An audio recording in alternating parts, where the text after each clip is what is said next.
Sizni ham semirib ketib, nimaga semirayotganini bilmayotgan tanishingiz bormi?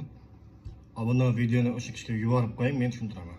Ertalab soat 8:30 men shirinlik yeyman va bu yegan shirinligimda organizmim kun davomida menga o'sha parchalab, menga energiya hosil qilib beradi. Nega? Chunki hujayra soatiga ko'ra organizmni o'sha jigari ish vaqti. U mana shu yegan shirinligimni kun davomida menga parchalab, undan menga energiya hosil qilib beradi. Xuddi mana shu shirinlikni men kechki 8-9 dan keyin yesam, bu menga energiya bermaydi. Buni tarkibidagi shakar shunchaki yog' ko'rinishida o'tib, organizmda yig'iladi. Erkaklarda qorin sohasida, ayollarda o'sha yelka, dumba, biqin sohasida yog' ko'rinishida yig'iladi. Yillar davomiga cho'zilgan bunday noto'g'ri hayot tarzi, noto'g'ri yeyish esa organizmni o'sha semirishiga, yurakda yog' bosibdi, jigarda yog' bosibdi-ku, o'shanaqangi holatga olib kelib qo'yadi.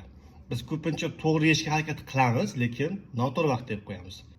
O'shaning uchun kechki 8 dan keyin yeyilgan har qanday taomlar, ayniqsa og'ir taomlar sizga faqat zararga ishlaydi. U sizga energiya bermaydi, chunki jigari ish vaqti emas, ish soati emas. Даже o'zingizdan biron joy ofisda ishlasangiz, biron joyda ishlasangiz, ish vaqtingizdan 5 minut o'tib ketsa, ishlagingiz kelmaydi. Долженmanmi deysiz-ku, shuning uchun nimaga jigar ishlash kerak? O'zini ish soatiga, uni o'zini ish soati bor. O'sha vaqtga to'g'rilab ichsangiz, u sizga zo'r parchalaydi, energiya hosil qilib beradi, organizmda yig'ilib qolmaydi. Kechqurun yeyilgan taomlar esa bizga ziyon. Video yoqqan bo'lsa like bosib, o'z fikringizni izohida qoldirishingiz mumkin.